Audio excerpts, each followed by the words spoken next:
ഒരു പ്രൊഫഷണൽ ട്രേഡറും ഒരു retail ട്രേഡറും like us തമ്മിലുള്ള പ്രധാന വ്യത്യാസം എന്താണെന്ന് വെച്ച് കഴിഞ്ഞാൽ, ഒരു റീറ്റെയിൽ ട്രേഡർ എപ്പോഴും പ്രൈസ് ആക്ഷൻ മാത്രം ഓറിയൻറ്റ് ചെയ്തിട്ടാണ് ട്രേഡ് എടുക്കുന്നത്.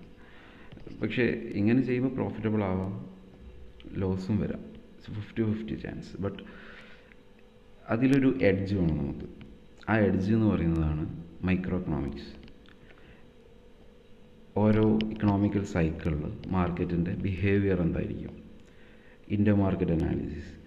നിഫ്റ്റിയിൽ ട്രേഡ് ചെയ്യുന്ന ആളുകൾ നിഫ്റ്റിയിൽ ട്രേഡ് ചെയ്യുന്ന സമയത്ത് കമ്മോഡിറ്റീസ് ആൻഡ് ഫോറക്സ്, ഈ രണ്ട് സെഗ്മെൻറ്റിലും വരുന്ന ആൻഡ് ബോൺസ്, ഇത് മൂന്നിലും വരുന്ന മാർക്കറ്റ് ബിഹേവിയർ ഇക്വിറ്റീസിനെ, അതായത് നിഫ്റ്റിയിൽ ഫ്യൂച്ചേഴ്സിൽ ട്രേഡ് ചെയ്യുന്നവരാണെങ്കിലും ഓപ്ഷൻസിൽ ട്രേഡ് ചെയ്യുന്നവരാണെങ്കിലും ഇതിനെ എങ്ങനെ എഫക്റ്റ് ചെയ്യും എന്നുള്ളത്. സോ സെർട്ടൈൻ പീരീഡിൽ കമ്മോഡിറ്റീസിലും ഗോൾഡിൽ അതുപോലെ ബോൺസിലൊക്കെ വരുന്ന price movements that will directly effect the price of equities, especially Nifty and bank Nifty. So ആ സിനാരിയോ മനസ്സിലാക്കണം. അതുപോലെ തന്നെ ഇതിന് ഓരോന്നിനും ഓരോ പോലെയാണ്. ഇപ്പം കമ്മോഡിറ്റീസിൽ XAUSDയിൽ ഗോൾഡിൽ ട്രേഡ് ചെയ്യുന്ന ആളുകളുണ്ടാവും. ഈ ഗോൾഡിൽ ട്രേഡ് ചെയ്യുമ്പോൾ ഗോൾഡിൻ്റെ പ്രൈസ് മാത്രം നോക്കിയിട്ട് ഗോൾഡിൽ ട്രേഡ് എടുക്കുക എന്ന് പറഞ്ഞാൽ ഡിഫിക്കൽട്ടായിരിക്കും.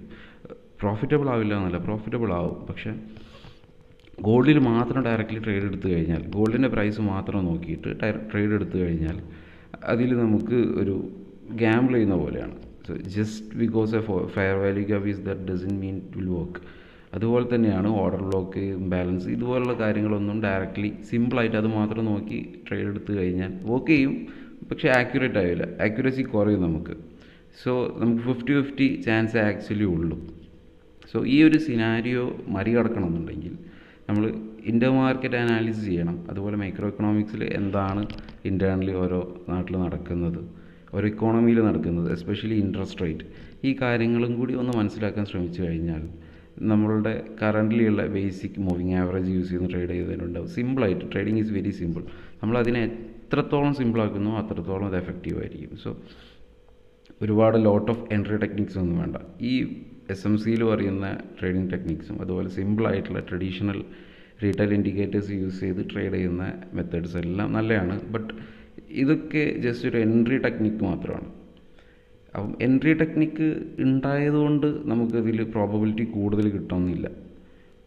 ഈവൻ നമ്മളൊരു എൻട്രി ടെക്നിക്ക് അറൗണ്ട് ഒരു 40% സക്സസ് റേഷ്യോ ഉണ്ടെങ്കിൽ പോലും അതിനെ നമുക്കൊരു 50-60% പ്രോബബിലിറ്റിയിലോട്ട് മാറ്റിയെടുക്കാൻ പറ്റും.